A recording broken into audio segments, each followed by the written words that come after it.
اسلامی والوں کا کون سا اجتماع ہے، کون سی محفل ہے، کون سا درس ہے جو بلند آواز سے درود پاک نہیں پڑھایا جاتا؟ درود پاک کی برکتیں بھی ہیں، اچھی محفلوں اور اچھے اجتماع کی بھی برکت ہیں۔ اللہ آج ہمارا جو بلند آواز سے درود پاک پڑھنا ہے اپنے دربار میں قبول فرما لے اور اس کی برکت سے ہماری مغفرت فرما دے۔ درود پاک ایک ایسا وظیفہ ہے ناظرین، کہاں کہاں کب کب اور کیسے کیسے کام آتا ہے۔ آج میں آپ کو اتنا حیرت انگیز واقعہ سنانے جا رہا ہوں تو شاید زندگی میں پہلی بار بہت سارے عاشقان رسول سنیں گے، اور درود پاک کی برکت سے کیا کیا مل سکتا ہے ذرا سمجھیے گا۔ حضرت حضور علیہ الصلوۃ والسلام ایک محب نے بیان فرمایا، یہ ابو عبداللہ الرسا رحمت اللہ تعالی کی کتاب تحفہ میں یہ واقعہ موجود ہے کہ میں نے بغداد میں غریب بال بچوں والا شخص تھا مگر غریب تھا، اس کے متعلق سنا کہ وہ بڑا عبادت گزار بھی تھا مگر بڑا صابر بھی تھا۔ ایک رات وہ نماز پڑھنے کے لیے بیدار ہوا تو دیکھا بچے رو رہے ہیں۔ بچوں سے پوچھتا ہے کہ کیا وجہ ہے، کیوں رو رہے ہیں؟ بیوی بچوں کو بلایا، واٹ از دا ریزن، کیا وجہ ہے؟ تو بچوں نے کہا کہ کھانا نہیں کھایا ہے۔ بیوی نے بتایا کہ بھوک کی وجہ سے بچے نیند سے اٹھ گئے ہیں اور یہ بھوکے ہیں اس لیے رو رہے ہیں۔ اچھا، اب ہم میں سے کسی کے ساتھ اللہ نہ کرے یہ واقعہ پیش آئے، شکوہ، شکایت، کمپلین، یا اللہ تو نے مجھے دیا ہی کچھ نہیں، معاذ اللہ، اللہ کی بارگاہ میں شکوہ، اور لوگوں کے آگے بعض اوقات ہاتھ پھیلانے لگ جاتے ہیں۔ وہ کیسا کمال کا بندہ ہے، کہتا چلو کھانا نہیں ہے نا، نیند نہیں آ رہی، ایسا کرتے ہیں سب مل کر نبی پاک کی بارگاہ میں درود پڑھتے ہیں۔ کھانا نہیں تو کیا ہوا، آؤ آقا علیہ الصلوۃ والسلام کی بارگاہ میں درود پڑھتے ہیں، انشاءاللہ درود پاک کی برکت سے اللہ ہمارے بگڑے کام سنوار دے گا۔ یقین تھا نا، بلیف تھا۔ ہم بھی کہتے ہیں دکھوں نے تم کو جو گھیرا ہو تو درود پڑھو، جو حاضری کی تمنا ہو تو درود پڑھو۔ اس کے پتہ ہی کچھ نہیں تو کچھ نہیں، کوئی بات نہیں، آؤ نبی پاک کو یاد کرتے ہیں۔ ہجر نبی میں آہ کہاں بے اثر گئی، یاد تو کرو نا، ہجر نبی میں آہ کہاں بے اثر گئی، تڑپے جو ہم یہاں تو مدینے خبر گئی۔ پکارے تو صحیح نا نبی پاک کو۔ اب سب گھر والے مل کر، بیوی بچے سب مل کر درود پاک پڑھنے لگے۔ اب کیا ہوا، درود پڑھتے پڑھتے اس کی آنکھ لگ گئی، آنکھیں تو بند ہوئی مگر قسمت جاگ اٹھی، اور پیارے آقا علیہ الصلوۃ والسلام کی زیارت سے مشرف ہوا۔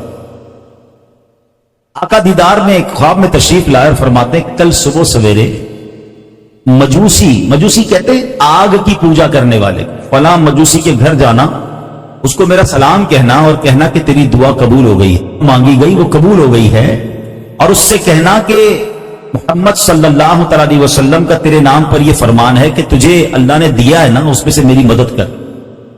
وہ بندہ صبح اٹھا، پہلے تو بڑا فریش، پیارے آقا کا دیدار ہو گیا ہے، نبی پاک نے راستہ بھی بتا دیا ہے، مگر پھر سوچنے لگا کہ نبی پاک مجھے کسی مجوسی، کسی غیر مسلم کے گھر کیسے بھیج سکتے ہیں؟ آگ کی پوجا کرنے والے کے گھر پہ مجھے کیوں بھیج سکتے ہیں؟ نہیں، ایسا نہیں ہو سکتا، کنفیوز۔ دوبارہ سو گیا، دوبارہ سویا، خواب میں پھر پیارے آقا تشریف لائے، فرماتے جاؤ اس کے پاس، اسے کہو تمہارے لیے جو دعا تھی نا وہ قبول ہو گئی ہے، اور اللہ نے جو تجھے دیا ہے اس میں سے میری مدد کر، میرا سلام بھی دینا اسے۔ دوسری بار پیارے آقا کا دیدار ہو گیا، اب تو جانا پڑے گا۔ اچھا، وہ مجوسی جو تھا آگ کی پوجا کرنے والا، وہ تھا بڑا مشہور آدمی، بڑا پیسے والا، بڑا مالدار آدمی تھا، one of the rich personality of that city, اس علاقے کا سب سے امیر آدمی تھا۔ یہ شخص، عبادت گزار شخص، درود پاک پڑھنے والا، وہاں پہنچ گیا۔ جب وہ گیا تو اس نے دیکھا کہ وہ جو غیر مسلم تھا اس کے پاس بہت سارے لوگ آتے رہتے، کاروباری لوگ آتے تھے جاتے تھے، بڑا گھر تھا اس کا۔ یہ وہاں جا کے یہ بھی کھڑا ہو گیا، کہ آپ کو کوئی کام ہے مجھ سے بتائیے۔ کہتے نہیں، مجھے آپ سے اکیلے میں بات کرنی ہے۔ ٹھیک ہے، اکیلے میں آ جائے۔ اکیلے میں بیٹھے، کہا میں مسلمان ہوں اور ہمارے نبی محمد صلی اللہ علیہ وسلم نے آپ کو سلام بھیجا ہے، اور آپ کے بارے میں یہ فرمایا کہ آپ کی لیے دعا تھی نا وہ قبول ہو گئی ہے۔ وہ کہتا ہے میں تو انہیں نہیں جانتا، تمہیں پتہ نہیں میں کون ہوں، میں تو اسلام بھی نہیں قبول کیا، میں تو ان کا پیغام بھی نہیں مانتا، میں تو اسلام کو قبول ہی نہیں کرتا، آپ میرے بارے میں کیسے کہہ سکتے ہیں؟ کہ مجھے تو یہ 2 بار میرے آقا خواب میں آئے ہیں، تمہارا ہی نام بتایا ہے، تمہیں ہی سلام کا کہا ہے، اور کہا ہے دعا قبول ہو گئی ہے۔ تمہیں دعا پتہ ہے کون سی ہے؟ مجھے تو دعا بھی نہیں پتا کون سی ہے۔ چلو پھر اندر آ جاؤ۔ اس مجوسی نے ہاتھ پکڑا، اپنے کمرے میں لے گیا اور کمرے میں جا کر کہتا ہے اب میرا ہاتھ پکڑو اور مجھے کلمہ پڑھاؤ، اشہد ان لا الہ الا اللہ واشہد ان محمدا عبدہ ورسولہ۔ فوراً کلمہ پڑھنا شروع ہو گیا۔ جتنے لوگ تھے نا، جو کاروباری لوگ آئے تھے، کہا دیکھو میں مسلمان ہو گیا ہوں، میرے تم سب کے اوپر پیسے نکلتے ہیں، جو آج کلمہ پڑھے گا سارے پیسے معاف، جو کلمہ نہیں پڑھتا میرے پیسے تو تمہارا میرا تعلق ختم۔ بہت سارے لوگوں نے کلمہ پڑھا اور ان کے سارے قرضے معاف ہو گئے۔ کچھ لوگوں نے نہیں پڑھا تو اس نے پیسے دے دیے۔ اس نے اپنی بیٹی اور بیٹے کو بلایا۔ اچھا، مجوسی مذہب میں بیٹے یعنی بھائی بہن کی شادی ہو سکتی ہے، معاذ اللہ۔ اس کے گھر میں کچھ دنوں پہلے ہی بیٹی اور بیٹے کی شادی ہوئی تھی۔ اس نے دونوں کو بلایا، کہا دیکھو میں کلمہ پڑھ چکا ہوں، مسلمان ہو چکا ہوں، تمہیں مسلمان ہونا ہے تو ٹھیک ہے، ورنہ تمہارا میرا بھی رشتہ ختم۔ باپ بیٹی اور بیٹا کہتے ہیں ابا جان ہم آپ سے محبت کرتے ہیں، آپ نے کلمہ پڑھا ہم بھی کلمہ پڑھتے، وہ بھی کلمہ پڑھ کر مسلمان ہو گئے۔ فوراً دونوں کے درمیان جدائی کر دی، کیونکہ اسلام میں تو بھائی بہنوں کے ساتھ شادی نہیں ہو سکتی۔ اب یہ سارا معاملہ ہو گیا۔ وہ بندہ کہتا ہے رکو تو صحیح، ساری کلمہ پڑھی جا رہے ہو، میرے کو تو بتاؤ معاملہ کیا ہے؟ نہ کوئی مجھے دعا کا بتا رہے ہو، نہ مجھے کوئی پیغام کا سمجھا رہے ہو، مجھے تو نبی پاک نے بھیجا، ابھی میری بات پوری ہوئی نہیں، آپ ساری کلمہ پڑھنا شروع ہو گئے۔ کہتا اب بتاتا ہوں دعا کیا تھی۔ وہ مجوسی کہتا ہے اب میں تمہیں راز بتاتا ہوں۔ یہ دونوں بھائی بہن کی شادی کچھ دنوں پہلے ہی میرے گھر میں ہوئی، پورے شہر کو میں نے دعوت دی، بہت بڑا کھانا کیا۔ جب کھانے سے فارغ ہوئے، سارے مہمان چلے گئے، تو میں جب تھک ہار کے گھر پہ سویا تو میرے برابر میں کچھ مسلمان پڑوسی رہتے ہیں۔ مجھے ان کے گھر سے آواز آئی، ان کی بچیوں کی، اور بچیاں اپنی ماں کو کہتی کہ ماں، امی جان، ہم امام حسن کی اولاد سے ہیں، ہم آل رسول ہیں، ہم کئی دن سے بھوکے ہیں، ہمارے پڑوسی نے ہمارے ساتھ بڑی زیادتی کی، سارے شہر کو کھانے پہ بلایا، اچھے اچھے کھانے کھلائے، ہم پڑوسیوں کو یاد بھی نہ رکھا۔ اب جب کہتا ہے میں نے یہ سنا نا، میں بے قرار ہو گیا، اپنے ملازمین کو بلایا، پوچھا بتاؤ برابر گھر میں کتنے لوگ رہتے ہیں؟ کہا ایک ماں ہے، 3 بیٹیاں ہیں۔ کہتے میں نے اچھا کھانا پیک کروایا، 4 جوڑے بھی نکالے اور بھی ساز و سامان لیا، اپنے ملازمین کو کہا جاؤ جا کر دیکھا۔ جیسے کھانا پہنچا تو پھر میں کان لگا کر سننے لگا۔ بچیاں کہتی ہیں، اماں کہتی ہے کہ بیٹا دیکھو پڑوسی نے کھانا بھیج دیا ہے، کھانا کھا لو۔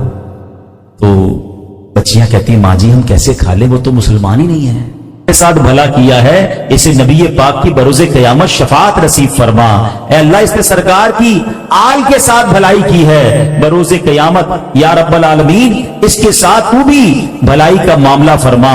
اللہ اکبر۔ یہ دعائیں کرتے رہے، اور یہ جو مجوسی تھا وہ کہتا ہے کہ میں یہ دعا سنتا رہا۔